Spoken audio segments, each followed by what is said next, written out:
L'année dernière, j'ai décidé de partir seul en forêt, à environ 1 heure de chez moi pour camper une nuit. Je n'avais rien de spécial en tête. Je voulais juste passer une journée en plein air avant de rentrer. Bien que n'étant pas très expérimenté, je ne voyais pas de problème à passer simplement une journée dehors. En arrivant au sentier de camping, j'ai vu 3 voitures garées sur le bas-côté. Je n'avais pas envie de croiser qui que ce soit ou de passer la journée entouré d'autres personnes, alors j'ai continué ma route jusqu'à trouver un autre sentier un peu plus loin. Un peu plus bas, il n'y avait pas vraiment d'endroit pour se garer, alors j'ai dû continuer et ensuite revenir à pied. Ce sentier était très étroit et entièrement en terre battue, sans gravier ni rien, ce qui montrait bien que l'endroit n'était pas très fréquenté. J'ai commencé à marcher, traversant des terrains relativement plats, entourés uniquement d'arbres et d'arbustes. Environ 2 heures plus tard, le sentier a commencé à se rétrécir, au point qu'il devenait difficile de savoir si je le suivais encore. Je m'y attendais un peu, mais après avoir marché si longtemps, je n'étais pas vraiment inquiet. Je me suis retourné pour essayer de retrouver la partie plus nette du sentier, mais seulement 5 minutes après, j'ai vu quelque chose qui m'a figé sur place. Une cabane en plein milieu de la forêt.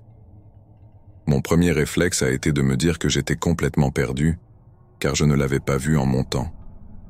Puis, un sentiment étrange m'a envahi. Que faisait cette cabane ici? Je me suis approché lentement, remarquant qu'il n'y avait pas de porte, et j'ai regardé à l'intérieur. C'était un vrai bazar, rempli de vieux déchets. Plus je restais, plus je me sentais mal à l'aise. J'ai fini par me retourner pour retourner sur le sentier, mais j'ai été interrompu par un grand bruit venant de derrière moi. En me retournant, j'ai vu, par l'ouverture de la cabane, un homme apparaître de derrière un mur. Il était d'âge moyen, habillé de vêtements déchirés, et il avait l'air de vivre là. Son visage était figé, sans expression, ce qui le rendait particulièrement inquiétant. J'ai bredouillé un « désolé » nerveux, puis j'ai rapidement fait demi-tour. Je me suis retourné une dernière fois, et il me fixait toujours, même quand je m'éloignais. Pendant l'heure suivante, je n'ai pas arrêté de jeter des regards autour de moi, anxieux de ne pas retrouver le sentier tout en veillant à ne pas être suivi. Le soleil commençait à se coucher, et mon inquiétude grandissait. Mais heureusement, juste avant que la nuit tombe complètement, j'ai retrouvé le milieu du sentier. J'ai hésité à retourner directement à ma voiture, mais j'ai décidé de camper pour être sûr de ne pas me perdre de nouveau. J'ai déballé mon sac et monté ma tente, puis je me suis allongé à l'intérieur. J'avais prévu d'allumer un feu et de faire quelques activités, mais je n'en avais plus du tout envie. Je voulais juste me reposer. Je fermai les yeux et finis par m'endormir. Quand je les rouvris, il faisait noir comme dans un four, et tout ce que j'entendais était le grincement de la forêt. En tournant la tête, mon regard se fixa sur l'entrée de ma tente. Dans l'ouverture à moitié défaite, un visage sombre m'observait. C'était celui de l'homme, la tête dépassant légèrement. J'ai sursauté, et en même temps, il s'est brusquement reculé. J'ai entendu ses pas qui s'éloignaient précipitamment. En sortant de la tente, j'ai juste eu le temps de voir son dos s'éloigner dans les bois. Le cœur battant à tout rompre, j'ai vite tout remballé dans mon sac, puis j'ai suivi prudemment le sentier jusqu'à ma voiture. Je n'ose même pas imaginer ce qu'il avait l'intention de faire pendant que je dormais, mais ses yeux me fixant dans le noir restent une vision terrifiante que je n'ai pas oubliée. Je n'y suis évidemment jamais retourné et j'évite d'en parler car je sais que je n'aurai jamais de réponse. Il y a 1 an, j'ai pris des vacances d'été pour faire de la randonnée et du camping près d'une petite rivière non loin de chez mes parents. J'étais venu leur rendre visite quelques jours, et ensuite, je voulais camper seul au bord de la rivière pour une nuit ou 2 avant de retourner chez moi.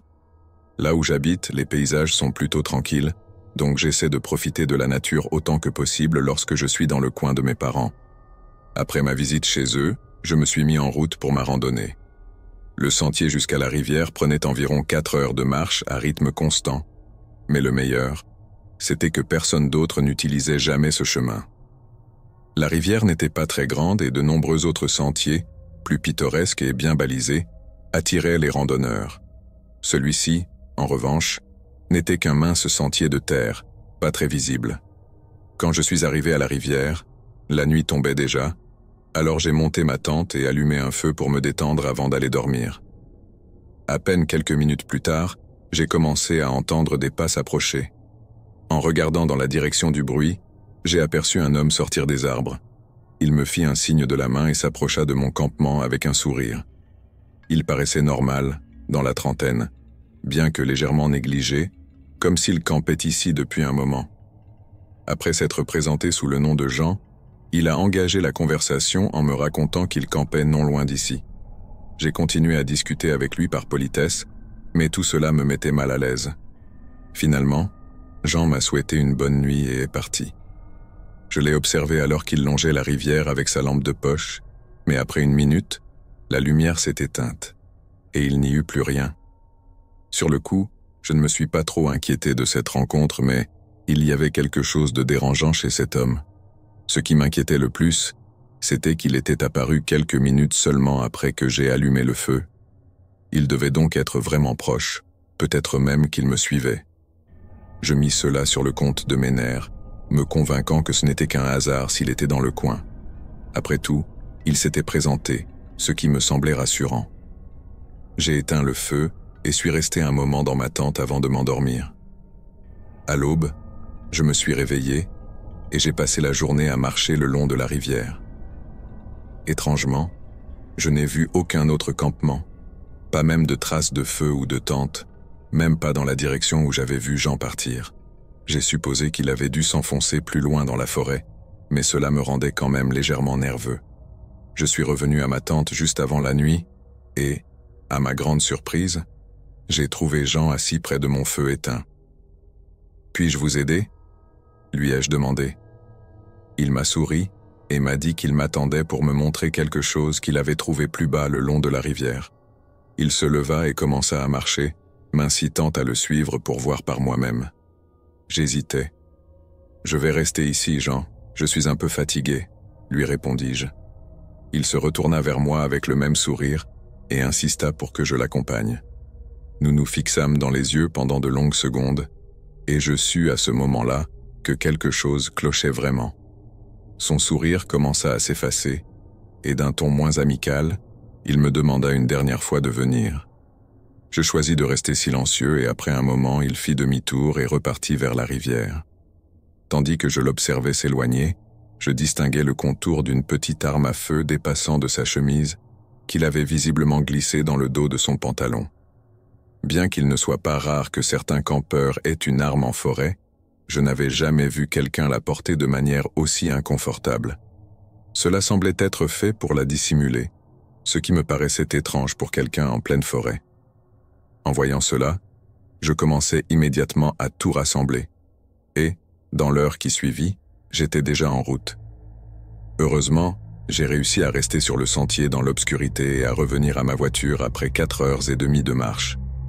Plus j'y repense, plus cette rencontre me semble terrifiante. Je suis presque certain qu'il m'avait suivi jusqu'à mon campement, mais je ne sais pas depuis combien de temps, ni s'il m'espionnait depuis le début de mon séjour. Son insistance pour m'amener à la rivière était sûrement une tentative de m'attirer dans un piège. Si je n'étais pas parti quand je l'ai fait, il serait probablement revenu plus tard dans la nuit, et personne ne m'aurait jamais revu.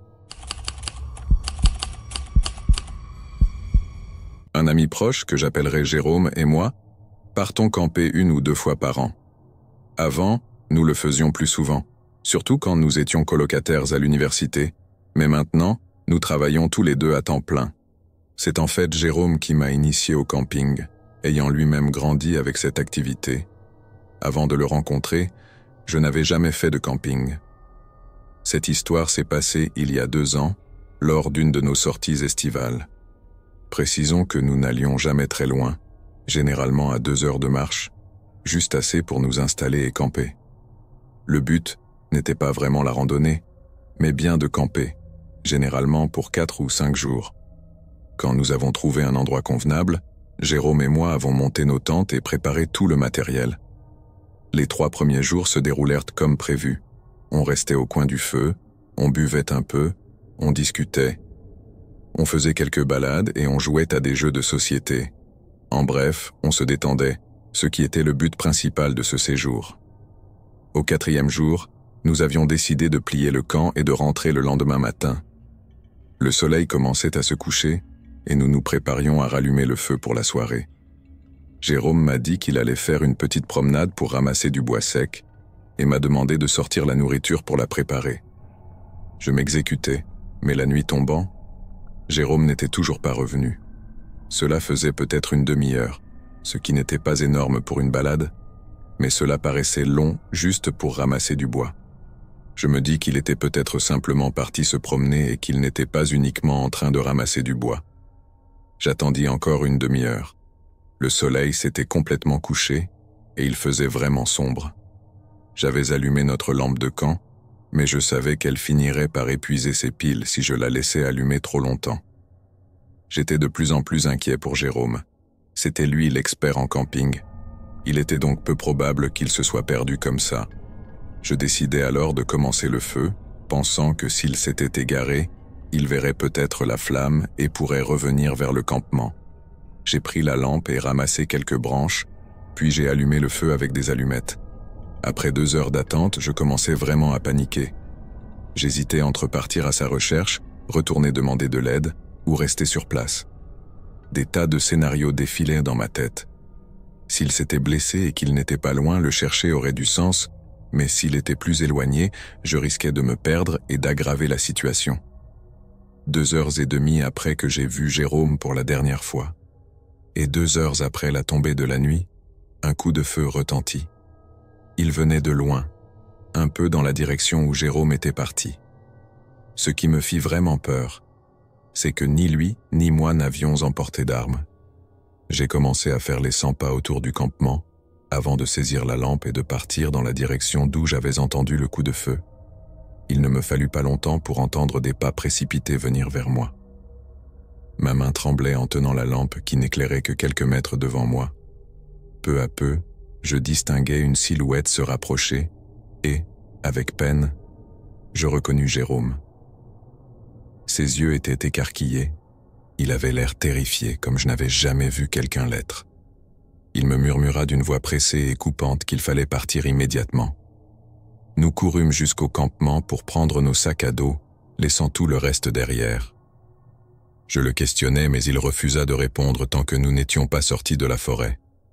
Une fois en sécurité, il m'expliqua qu'une personne l'avait accosté pendant sa promenade, pointant une arme sur lui et l'obligeant à le suivre quelque part. Avant qu'il n'arrive à destination, Jérôme avait tenté de s'échapper, et c'est à ce moment-là que je l'ai retrouvé en train de fuir. C'est tout ce qu'il m'a raconté, et c'est tout ce qu'il a toujours accepté de me dire. À chaque fois que je lui pose des questions, je sens qu'il omet volontairement certains détails importants, notamment en ce qui concerne le coup de feu, qu'il n'a jamais mentionné de lui-même. Personnellement, je pense que Jérôme est quelqu'un de capable, et il n'est pas improbable qu'il ait tenté de se défendre contre l'homme qui le menaçait. Peut-être est-il parvenu à lui prendre son arme et à faire ce qu'il fallait pour s'échapper. Cela expliquerait pourquoi il était si traumatisé et pourquoi l'homme ne l'a pas poursuivi. Je ne sais pas ce qui s'est passé là-bas, mais depuis, Jérôme n'a plus jamais voulu aller camper. Honnêtement, moi non plus, mais j'aimerais vraiment connaître la vérité sur ce qui s'est passé cette nuit-là. Je possédais un vieux camping-car que j'utilisais tout le temps pour camper dans les bois derrière ma maison. Ce n'était pas une merveille, mais comme je l'utilisais seulement pour aller à quelques kilomètres, l'y garer et y passer quelques jours, il n'avait pas besoin d'être parfait. Il y a environ 4 ans, j'ai pris mon camping-car pour un week-end de camping habituel dans les bois. J'ai conduit sur un chemin de terre sur un peu plus d'1 kilomètre, puis je me suis installé dans un petit coin entre les arbres. J'ai fait un feu, sorti des chaises, et me suis détendu avec quelques boissons. J'emmenais souvent des amis, mais ils ne pouvaient pas toujours se libérer pour plusieurs jours, alors cette fois-là, je campais en solo. Alors que la nuit tombait, j'ai ravivé le feu. Juste après le coucher du soleil, j'ai entendu un bruit de mouvement autour de mon camp. Cela ne ressemblait pas au son habituel de la faune. On aurait dit quelqu'un qui marchait dans les arbres autour de moi. J'ai regardé dans cette direction sans rien voir. Pendant une vingtaine de minutes, j'entendais ce qui ressemblait à des pas autour de mon campement. J'ai fini par éteindre le feu et suis rentré dans le camping-car, verrouillant les portes pour la nuit et jetant un coup d'œil par les fenêtres de temps en temps. Mais je n'ai jamais rien vu. En toutes les fois où je suis venu camper ici, jamais personne n'avait traversé mon campement. Ce n'était vraiment pas normal, et le fait que cette personne se déplaçait dans l'obscurité sans lampe était encore plus inhabituel. J'ai vérifié plusieurs fois les verrous avant de me coucher et heureusement j'ai bien dormi. Le matin, je me suis levé et préparé du café et pris mon petit déjeuner, puis je suis resté quelques heures dans le camping-car avant de sortir. J'avais envie de faire une randonnée, mais je n'étais pas vraiment à l'aise de laisser le camping-car sans surveillance, sachant que quelqu'un d'autre rôdait dans les parages. À la place, j'ai fait une courte marche aux alentours. J'ai cherché des empreintes de pas là où j'avais entendu les bruits la nuit précédente pour essayer de confirmer qu'il s'agissait bien d'une personne. Mais après une brève recherche, je n'ai rien trouvé de concluant. Je ne savais pas si cela me rassurait ou me rendait plus nerveux. De retour au camping-car, j'ai sorti mon arme de poing et l'ai attachée à ma ceinture, juste pour être prudent. La nuit venue, j'ai rallumé le feu et essayé de me changer les idées. Je suis resté dehors environ 1 heure, soulagé de ne rien entendre. J'ai bu une bière en écoutant les sons apaisants de la forêt nocturne, jusqu'à ce que je commence à somnoler. Je me suis levé pour éteindre le feu quand j'ai aperçu une silhouette du coin de l'œil. Je me suis retourné vivement et j'ai vu une personne, à environ 7 mètres, se tenant entre les arbres, légèrement éclairée par la lueur du feu, juste à m'observer. Après quelques secondes, la silhouette a tourné les talons et s'est éloignée dans l'obscurité. J'étais vraiment angoissé. Ne plus entendre leurs pas ne faisait qu'ajouter à mon inquiétude. Où étaient-ils ? J'ai rangé tout ce que j'avais laissé dehors, éteint le feu et me suis enfermé dans le camping-car. J'ai même pensé à tout remballer et rentrer dès le matin, car il était évident que je n'allais plus passer un séjour tranquille. Cette personne était venue 2 fois près de mon camping-car, sans jamais rien dire ni se présenter. J'ai monté la garde pendant quelques heures, vérifiant les fenêtres à plusieurs reprises et écoutant attentivement. Vers la 3e heure, alors que je m'endormais presque dans ma chaise, j'ai entendu des pas rapides s'approcher du camping-car. La personne marchait directement vers la porte. J'ai retenu mon souffle, serrant mon arme, espérant qu'ils ne tenteraient rien. Ils restèrent immobiles quelques secondes, juste de l'autre côté de la porte, puis commencèrent à marcher lentement autour du véhicule, pour finalement repartir en courant. Je suis resté éveillé jusqu'au lever du soleil. Dès que la lumière fut suffisante pour conduire, j'ai rangé le camping-car et suis rentré. Celui qui rôdait autour de mon camp devait avoir des intentions malsaines pour venir jusqu'à ma porte en pleine nuit comme ça. J'étais convaincu que si j'étais resté, cela aurait probablement mal tourné et je n'étais pas prêt à prendre ce risque. Je me trouvais sur un sentier de camping dans les Appalaches du Nord, il y a environ 5 ans. Ce n'était rien de particulier, juste un nouveau sentier que j'avais décidé d'explorer.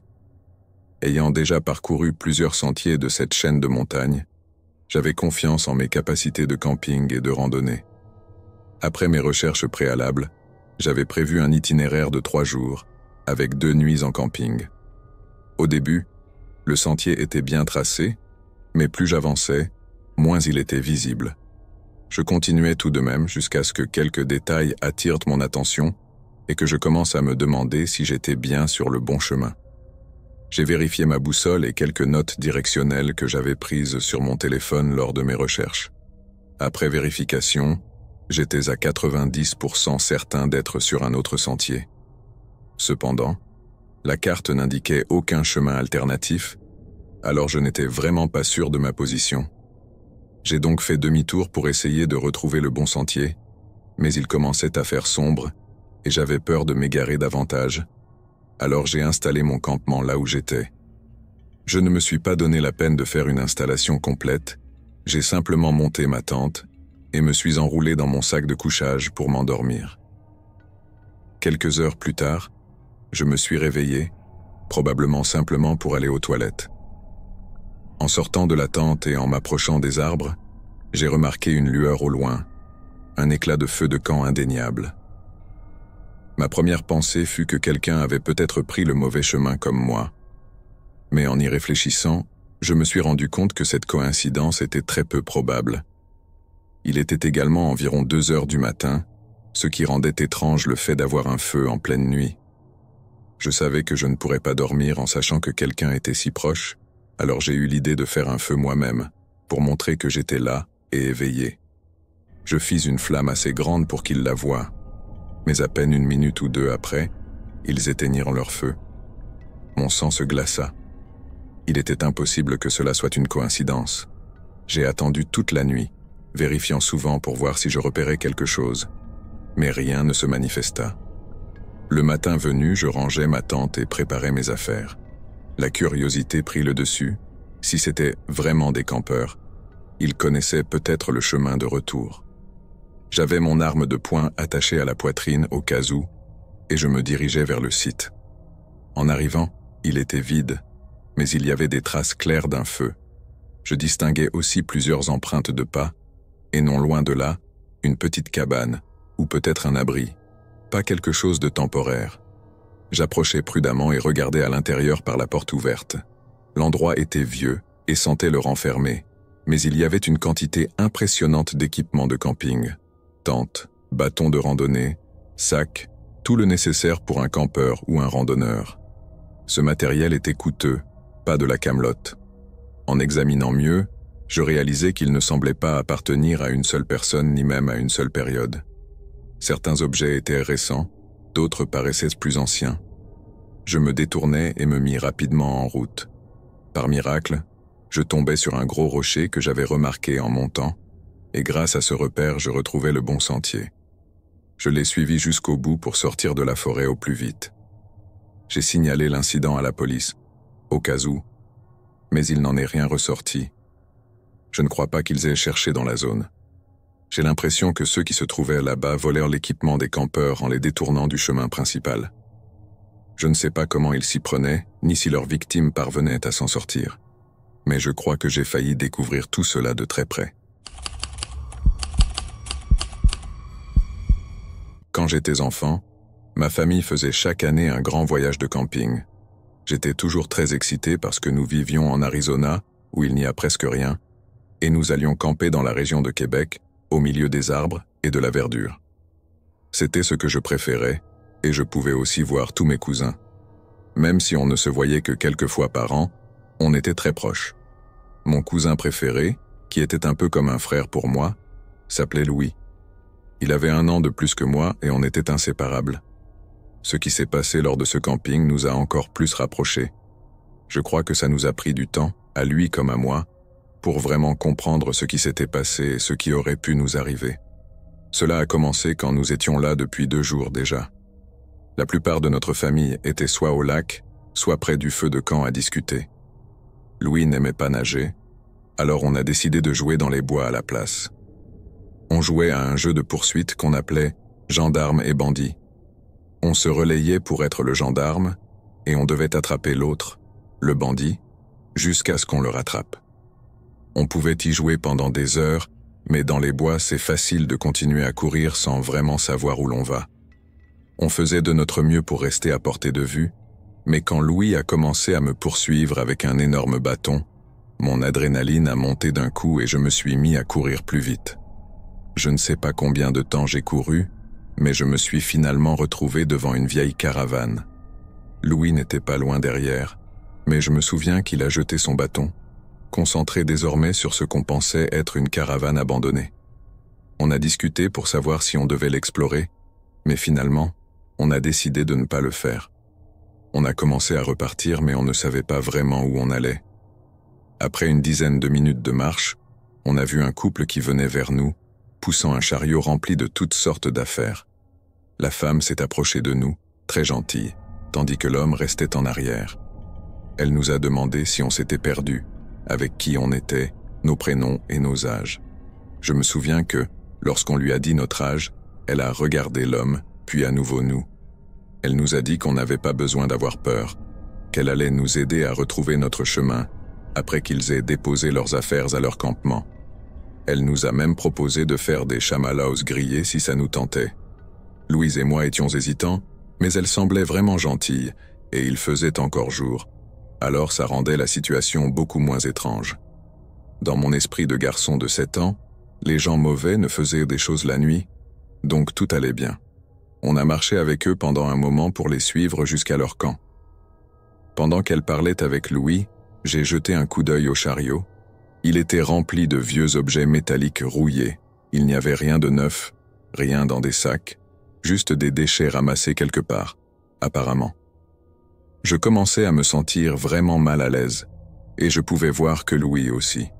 Chaque fois que je regardais l'homme, il ne souriait jamais, et il me fixait souvent avec un regard vide. C'était il y a 18 ans, et je me souviens encore de l'air effrayant qu'il avait. On marchait encore un peu quand la caravane est réapparue au loin.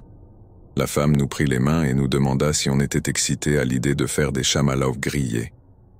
Soudain, j'ai entendu quelqu'un appeler Louis, puis mon propre nom. Nous nous sommes tous arrêtés une seconde et la femme m'a serré la main un peu plus fort. Elle a demandé quelque chose à l'homme, comme pour savoir ce qu'il devait faire, et il a répondu, mais je ne me souviens plus de ce qu'il a dit. La femme a commencé à nous diriger vers la caravane, nous tenant de plus en plus fermement et accélérant le pas. J'ai regardé en arrière, et j'ai vu ma sœur à travers les arbres. Sans hésiter, j'ai crié son nom, et la femme a immédiatement lâché ma main. Louis et moi avons couru vers elle tandis qu'elle venait vers nous. Ma sœur a crié aux autres qu'elle nous avait retrouvés. Ma mère et mon père ont remercié le couple, qui leur a raconté une histoire compliquée sur comment ils cherchèrent nos parents depuis un moment, et que nous étions de gentils garçons. Je me souviens que mes parents avaient même invité le couple à manger des burgers avec nous, mais heureusement, ils ont refusé. Je pense que, comme la femme était si gentille et que nous avions été retrouvés sains et saufs, mes parents n'y ont pas vraiment réfléchi. Je me souviens cependant que mon père et mon oncle avaient trouvé l'homme assez étrange. Mon cousin et moi avons fini par raconter à ma sœur ce qui s'était passé, mais je ne crois pas qu'elle ait compris ce qu'on voulait dire. Ce n'est que lorsque nous avons grandi que Louis et moi avons réalisé que certaines personnes ont vraiment de mauvaises intentions. En reparlant de cette expérience en détail, on en est venu à la conclusion que, vu leur apparence, ils devaient être dans une situation financière difficile et envisageaient probablement de nous vendre ou quelque chose du genre. Pendant des années, j'ai gardé cela pour moi, parce que j'étais censé être le grand garçon de la famille, et repenser à ce moment me rendait mal à l'aise, comme si on avait voulu me piéger. Louis aussi se sentait embarrassé étant plus âgé, car il pensait avoir échoué à me protéger. Nous avons fini par en parler à nos parents il y a quelques années, mais j'aurais aimé qu'on leur en parle immédiatement. Peut-être que quelque chose aurait pu être fait. De nos jours, je ne laisse jamais mes enfants hors de ma vue, et je leur dis toujours qu'ils peuvent tout me dire sans crainte d'être jugés, surtout mon fils. J'étais parti camper avec un copain de la fac, que je vais appeler André pour préserver notre anonymat à tous les deux. Nous étions amis depuis un peu moins d'1 an, et nous aimions tous deux la forêt et les randonnées. Mais jusque-là, nous n'avions jamais passé de nuit en pleine nature. C'était pendant les vacances de printemps de notre école, et nous avions planifié cette sortie depuis un bon moment. Nous avions choisi un sentier que nous connaissions bien, et repéré à l'avance l'endroit où nous installerions notre campement. Le jour venu, nous sommes partis sans hésiter, heureux de voir qu'il n'y avait personne d'autre sur le sentier. En fait, c'était même la raison pour laquelle nous avions choisi ce sentier, sachant qu'il n'était jamais très fréquenté. Le sentier nous emmenait à près de 10 km dans la forêt, avant d'arriver dans la zone où nous voulions installer nos tentes. Une fois le campement monté, nous avons pris un léger repas juste avant le coucher du soleil. André et moi avons ramassé de grosses pierres et des branches pour faire un feu que nous avons allumé dès la tombée de la nuit. De manière un peu irresponsable, nous avions emporté un pack de bière et avons commencé à boire, discutant et profitant du moment autour du feu. Nous avons eu de bonnes conversations et passé un moment agréable, mais après quelques heures, nous étions prêts à aller dormir. Nous avons éteint le feu puis chacun est allé se coucher dans sa tente. Je me suis endormi assez facilement grâce aux sons apaisants de la nature, mais durant la nuit, je n'ai pas cessé de me réveiller en sursaut. Ce n'était pas à cause de bruits particuliers, mais plutôt comme si quelque chose m'extirpait de mon sommeil sans raison apparente. Je me suis dit que c'était simplement le fait de ne pas être habitué à passer la nuit dans la forêt, mais cela me donnait quand même un sentiment de malaise. Puis, Peut-être à mon 4e ou 5e réveil, j'ai entendu la tente d'André s'ouvrir.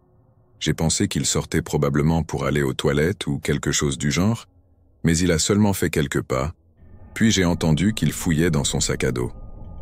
Une trentaine de secondes se sont écoulées sans autre bruit, comme s'il se tenait immobile juste à côté de sa tente. Je me suis redressé, puis j'ai fini par ouvrir ma tente pour jeter un coup d'œil. Dès que le bruit de ma fermeture éclair a commencé, j'ai entendu des pas précipités s'éloigner de ma tente. Quand j'ai sorti la tête, j'ai vu André accroupi en train de remettre quelque chose dans son sac à dos, puis il s'est retourné pour me regarder, visiblement inquiet. « Tout va bien ?» lui ai-je demandé. Il m'a regardé un instant, puis a hoché la tête. Quelque chose m'a paru immédiatement bizarre. Je suis sorti de ma tente et me suis levé pour lui demander ce qu'il faisait là. Il m'a répondu qu'il avait du mal à dormir et qu'il était juste sorti prendre un peu d'air frais. Mais pendant qu'il parlait, j'ai baissé les yeux vers son sac et j'ai remarqué la crosse d'un pistolet qui dépassait du haut.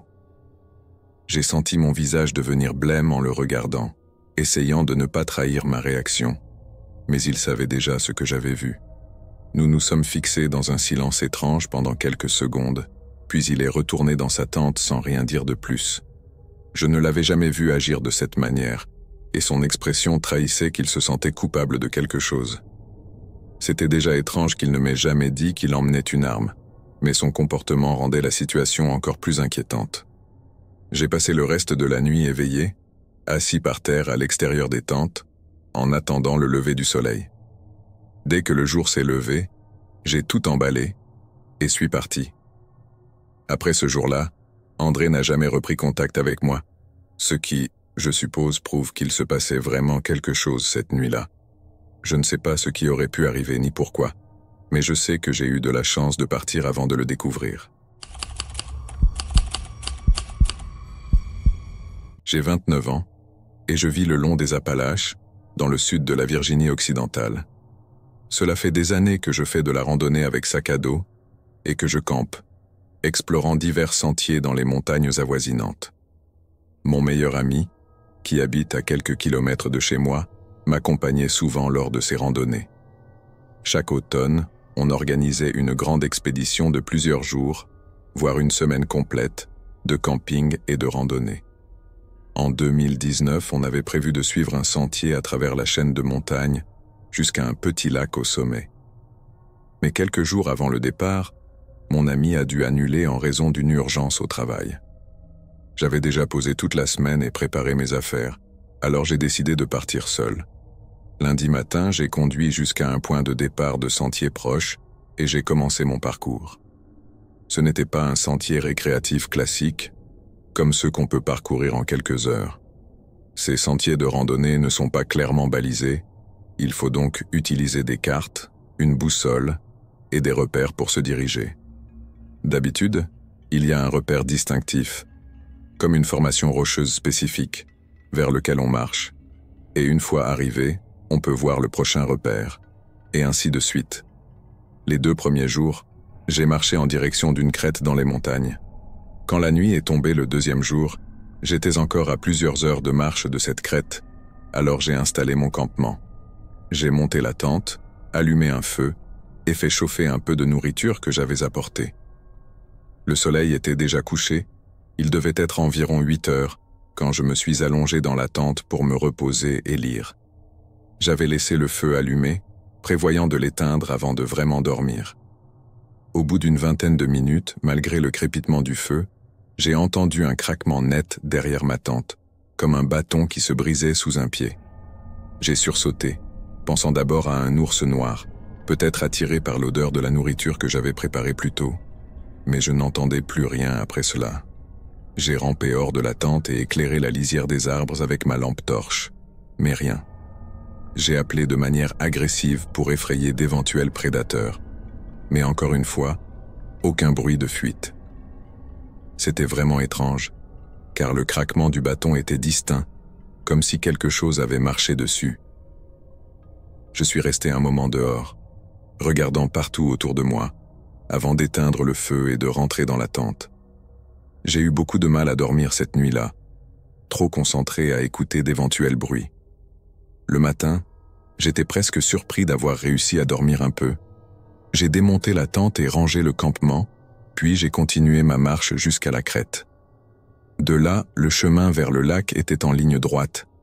J'allais vite pour y arriver, avant la tombée de la nuit, afin de ne pas avoir à déplacer le campement le jour suivant. J'ai atteint le lac juste avant le coucher du soleil, et il valait vraiment le détour. C'était magnifique. J'ai fait le tour pour profiter du paysage, puis j'ai monté ma tente au bord de la forêt près du lac. Assis près du feu, j'entendais de légers bruits dans les arbres derrière moi. Je pensais que j'étais juste un peu paranoïaque, mais c'était vraiment inquiétant. Cela ressemblait presque à des pas, mais je savais qu'il n'y avait personne d'autre ici, sinon j'aurais vu leur tente en faisant le tour du lac. À ce moment-là, il faisait trop sombre pour voir au-delà de quelques mètres, alors chercher autour n'était plus une option. 1 heure plus tard, je suis rentré dans la tente pour m'allonger. Toutes les quelques minutes, j'entendais à nouveau des pas, juste assez faibles pour me laisser dans le doute. Finalement, j'étais si fatigué que je me suis endormi. Je pense que seulement 1 heure après m'être endormi, je me suis réveillé au bruit de quelqu'un qui s'éloignait rapidement de ma tente. J'ai sursauté, saisi ma lampe torche, et je suis sorti précipitamment en dirigeant la lumière vers la direction des pas. J'ai aperçu le dos nu d'une silhouette s'enfuyant dans la pénombre. Mon cœur battait à tout rompre. En baissant les yeux, j'ai vu des empreintes tout autour de ma tente, comme si quelqu'un avait tourné autour et fouillé le campement. J'ai essayé de rallumer le feu aussi vite que possible pour mieux voir. J'étais terrifié, je n'avais nulle part où aller et personne pour m'aider. Je suis resté assis près du feu toute la nuit aux aguets, mais je n'ai plus rien vu ni entendu. Le matin venu, j'ai pris quelques photos du lac puis commencé le chemin du retour. J'avais initialement prévu de rester une journée entière, mais je ne me sentais plus à l'aise, avec l'impression d'être suivi. J'ai heureusement pu revenir sans encombre, mais en cours de route, j'ai remarqué que plusieurs objets manquaient dans mon sac à dos, des petites choses comme de la nourriture, quelques outils, etc. Pourtant, j'avais toujours gardé mon sac avec moi. Même aujourd'hui, je me demande si celui qui était dehors cette nuit-là avait réellement réussi à fouiller dans mon sac pendant que je dormais. Cette simple idée me donne des frissons dans tout le corps. Ma famille possédait quelques chalets en Oregon, où on aimait se retrouver de temps en temps ou organiser des réunions familiales. Pour cette fois, j'y allais seul. Je venais d'avoir 20 ans, et je n'avais jamais campé en solo, alors je me suis dit qu'un camping près des chalets serait parfait, au cas où quelque chose arriverait. J'ai conduit 1 heure jusqu'au site, puis j'ai marché 30 minutes sur un sentier qui menait au chalet près duquel j'allais camper.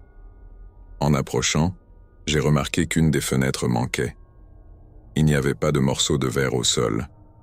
On aurait dit que la fenêtre entière avait été retirée. C'était vraiment inattendu.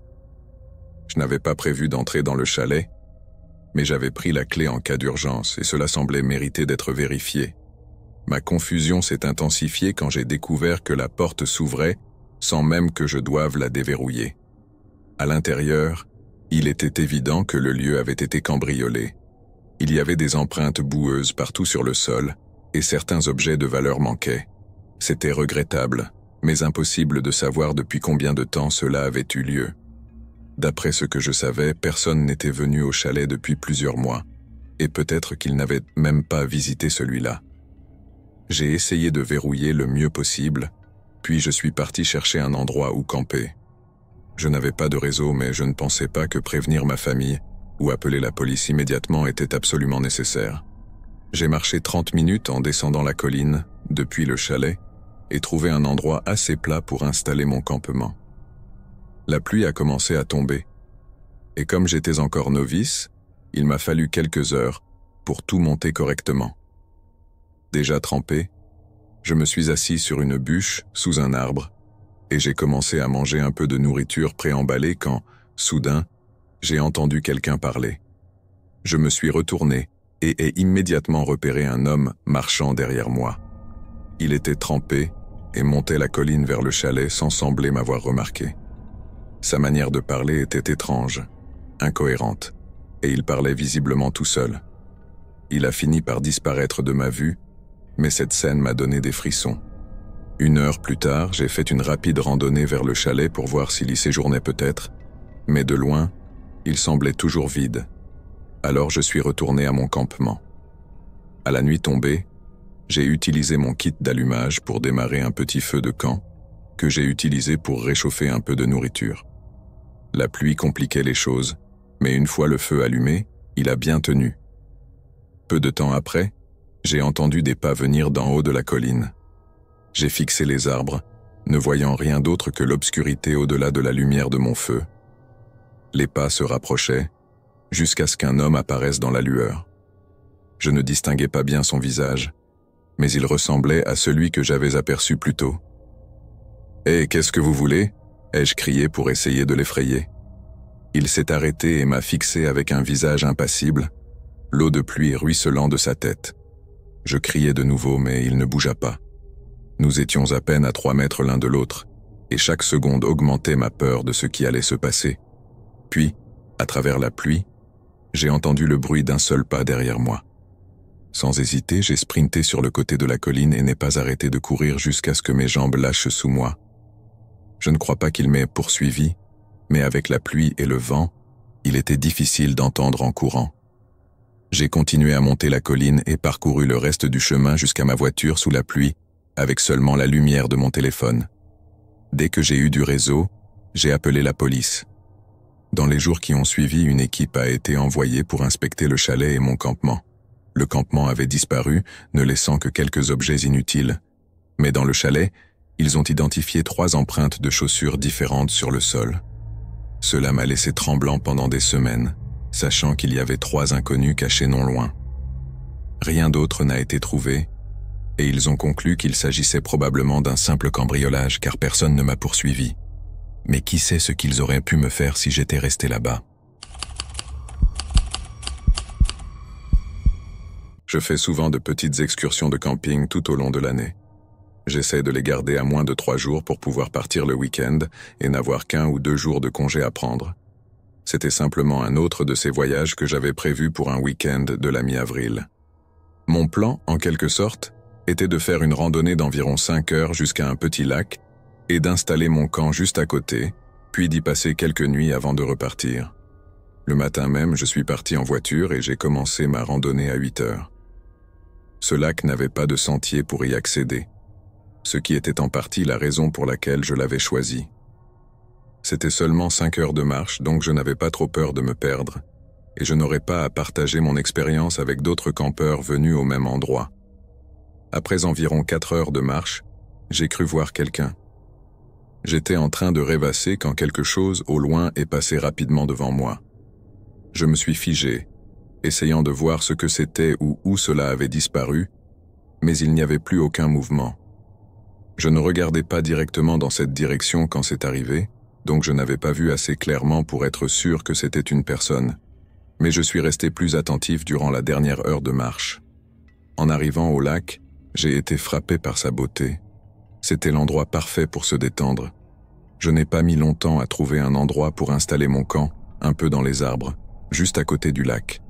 Mais presque aussitôt, j'ai vu quelqu'un. Cette fois, c'était sûr. Ils étaient de l'autre côté du lac, marchant près des arbres sans sac à dos ni équipement, juste en train de se promener. J'ai cherché leur campement autour, mais il n'y avait rien. Au bout d'1 minute, la personne est entrée dans la forêt et n'est pas revenue. Cela m'a mis dans une humeur un peu nerveuse, savoir que quelqu'un d'autre était là, près d'un lac si isolé, et me faisant me demander si j'avais vraiment vu quelqu'un plus tôt en marchant. J'ai choisi de rester au campement pour le reste de la soirée, et à la tombée de la nuit, j'ai allumé un petit feu de camp. Je l'ai gardé petit pour ne pas attirer trop l'attention. Cela faisait presque 4 heures que j'avais vu cette personne, mais j'étais toujours un peu inquiet. J'ai chauffé de la nourriture et mangé, puis sorti un livre pour passer le temps. Je n'avais lu que quelques pages, mais je n'arrivais pas à me débarrasser de ce sentiment d'être observé. Je savais que mon cerveau jouait probablement des tours après ce que j'avais vu plus tôt, mais au bout de quelques minutes, je n'arrivais même plus à me concentrer sur ma lecture. J'ai rangé le livre et tout préparé dans la tente pour aller me coucher. Juste avant d'éteindre le feu, j'ai jeté un dernier coup d'œil autour de moi. À une 15aine de mètres, il y avait quelqu'un, debout. Même si l'obscurité était profonde, Je savais qu'il me regardait fixement, sans bouger. On est resté comme ça, à se fixer à travers la forêt sombre, pendant ce qui a dû être une minute entière, avant que la personne commence à reculer. Elle me faisait toujours face mais retournait lentement vers les arbres, disparaissant peu à peu dans l'obscurité. Je tremblais de tout mon corps. Que faisait-il et allait-il revenir? J'ai agrandi le feu de camp et suis resté éveillé toute la nuit. À l'aube, j'ai tout emballé et j'ai rapidement pris le chemin du retour. Je n'avais plus envie de rester là une seconde de plus. Pendant ma marche de retour, je jurerais avoir entendu des pas loin derrière moi à plusieurs reprises. Encore aujourd'hui, en repensant à ce voyage, je ressens la tension dans mon corps provoquée par la peur que j'ai vécue là-bas. Je ne sais pas ce que cette personne voulait, qui elle était ou ce qu'elle faisait dans cet endroit reculé, mais à en juger par la manière dont elle m'a suivi, cela ne pouvait pas être bon. Si j'étais resté une nuit de plus ou si j'étais allé dormir dans ma tente, je suis presque sûr que je ne serais pas ici pour le raconter. L'année dernière a été la première fois où il m'est arrivé quelque chose lors d'un de mes séjours de camping.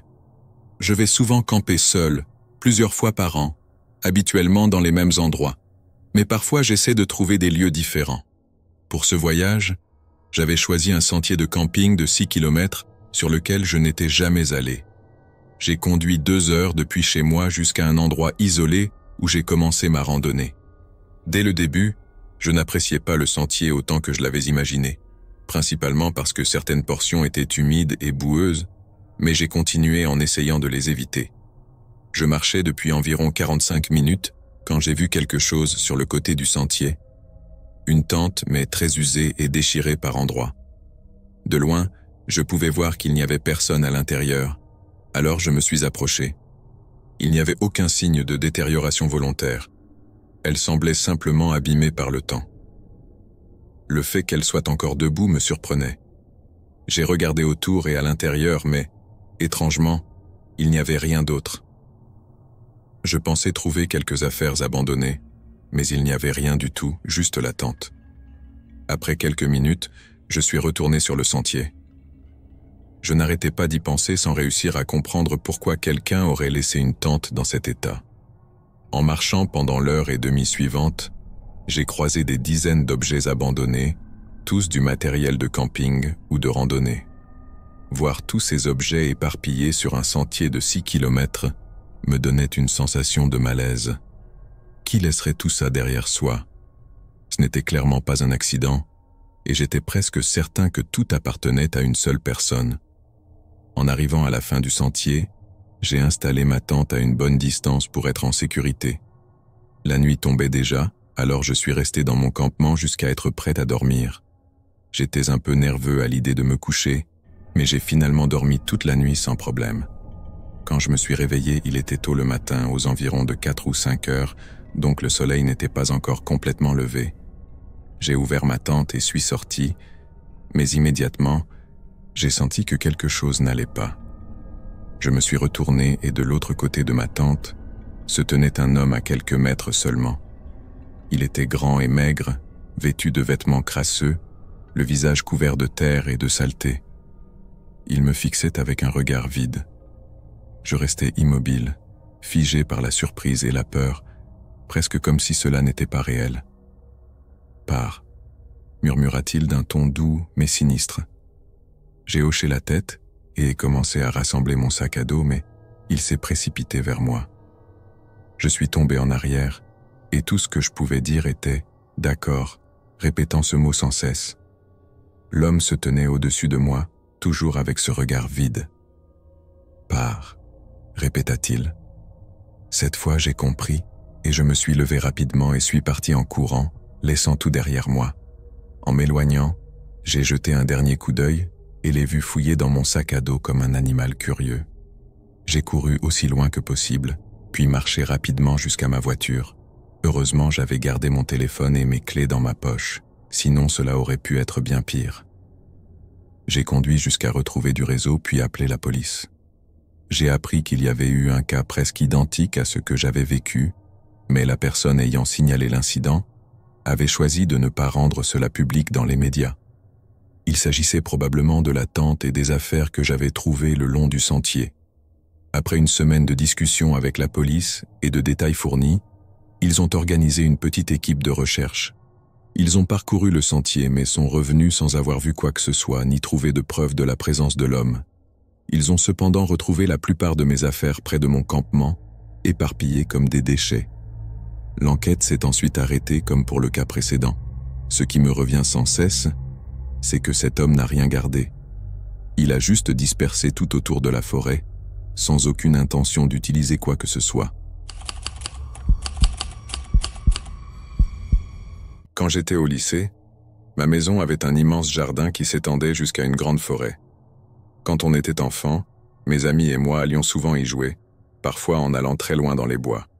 Il y avait toujours cette petite touche de danger qui rendait les choses plus excitantes. Avec le temps, on a arrêté d'y aller, parce qu'on avait d'autres activités. Puis un jour, mon pote Théo et moi étions assis sur le canapé, et il a eu l'idée d'aller dans les bois en pleine nuit. En quelques minutes, notre idée a évolué, passant d'une simple balade nocturne à une sortie de camping complète. Théo m'a dit que ses parents avaient une tente qu'on pouvait emprunter, alors on est allé la récupérer dans son garage. Il vaut mieux préciser ici qu'aucun de nous deux n'avait jamais fait de camping, donc on n'avait aucune idée de ce qu'on faisait. Franchement, je ne pense pas que ni l'un ni l'autre en ayons vraiment pris conscience, puisque nous allions rester dehors une seule nuit. Après avoir rempli nos sacs avec des snacks, des bouteilles d'eau et un chargeur portable pour téléphone, nous avons pris la direction des bois. Dès les premières minutes, on s'est rendu compte que la lampe torche de Théo n'éclairait presque rien. Juste quelques mètres devant nous, suffisant pour éviter les arbres et les buissons, mais pas plus. Durant les 15 premières minutes, on parlait de notre excitation et de combien ça allait être flippant. Puis on a marché encore 15 minutes sans vraiment parler, un peu absorbé et légèrement troublé par le silence étrange de la forêt. À plusieurs reprises, j'ai cru entendre quelque chose marcher près de nous, mais la lampe n'éclairait pas assez loin pour voir quoi que ce soit. Après environ une demi-heure de marche, on a trouvé un endroit pour s'installer, une petite clairière entourée d'arbres. Théo a calé la lampe sur un buisson pour qu'elle éclaire la zone, et on a commencé à monter la tente. Il disait que c'était une tente facile à monter, mais il n'y avait rien de facile. On a probablement mis 1 heure avant de réussir à la faire tenir debout sans qu'elle s'écroule. Et ça n'aidait pas qu'à chaque fois qu'on entendait un bruit, on devait attraper la lampe dans le buisson, vérifier autour, puis la remettre et recommencer la tente. Je ne sais pas pour Théo, mais à ce stade, je regrettais déjà d'être venu. Quand on a enfin réussi à monter la tente, c'était un peu moins stressant. On s'est installé à l'intérieur et on écoutait les bruits de la forêt. Parfois, c'était totalement silencieux, puis d'un coup, on entendait des oiseaux chanter ou d'autres animaux. C'était vraiment une expérience unique, jusqu'à ce qu'on entende un bruit familier, des pas. On est resté dans la tente, écoutant ces bruits de pas qui faisaient le tour des arbres.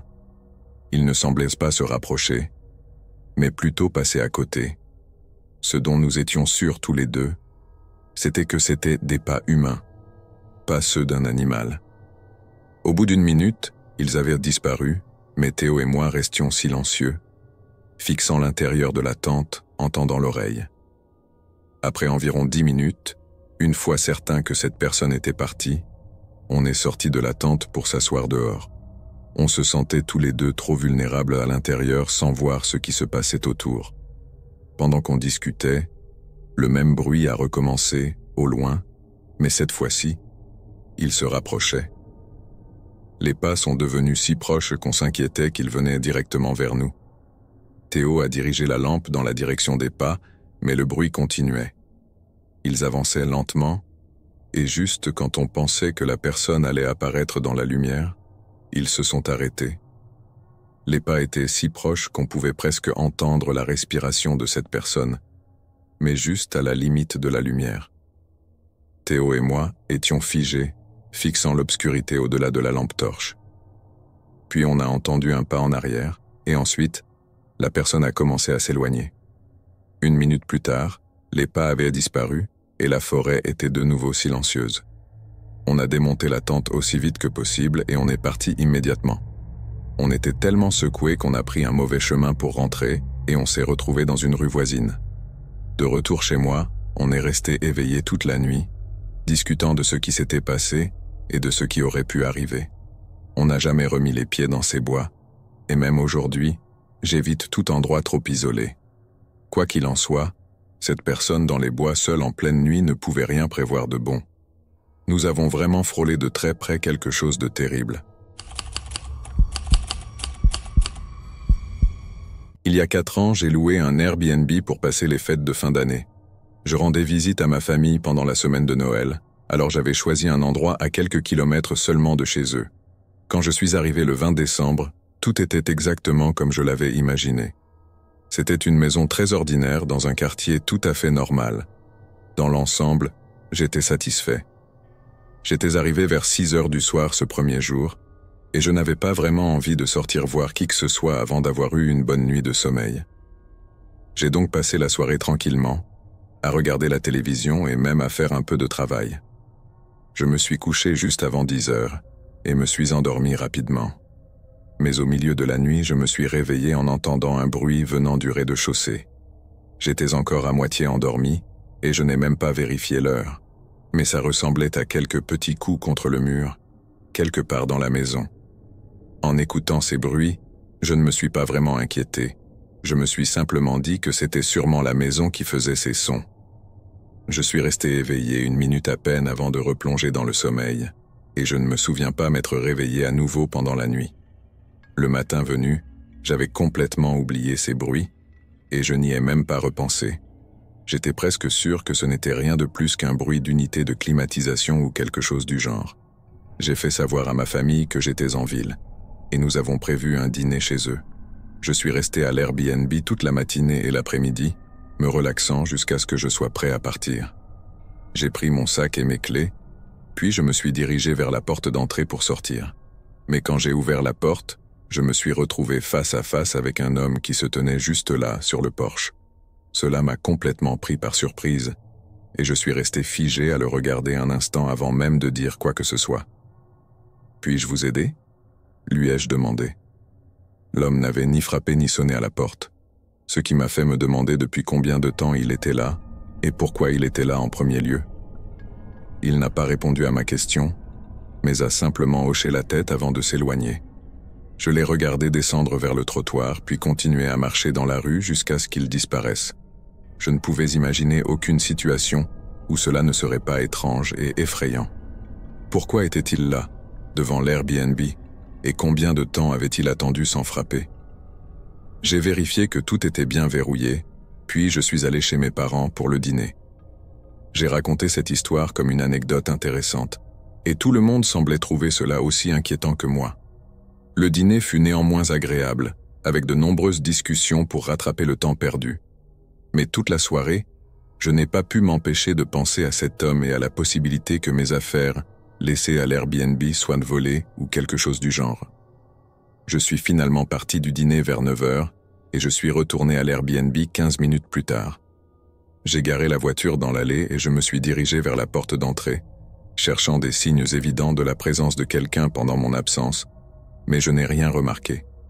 J'ai déverrouillé la porte et je suis entré. Je suis allé au bout du couloir, puis dans la cuisine, où j'ai posé mes clés et mon sac sur le comptoir. Mais soudain, un bruit sourd se fit entendre, le même que celui que j'avais entendu la nuit précédente. Sauf que cette fois-ci, il était beaucoup plus fort maintenant que j'étais en bas. Il venait clairement d'un côté de la maison. Je me suis lentement avancé vers la pièce d'où provenait le bruit, mais soudain, le bruit s'est répété, venant d'une porte juste à côté de moi. J'ai sursauté, sentant une montée d'adrénaline. Après avoir fixé la porte pendant quelques secondes, j'ai commencé à entendre un souffle lourd venant de l'autre côté. J'ai pris mes clés et couru vers ma voiture.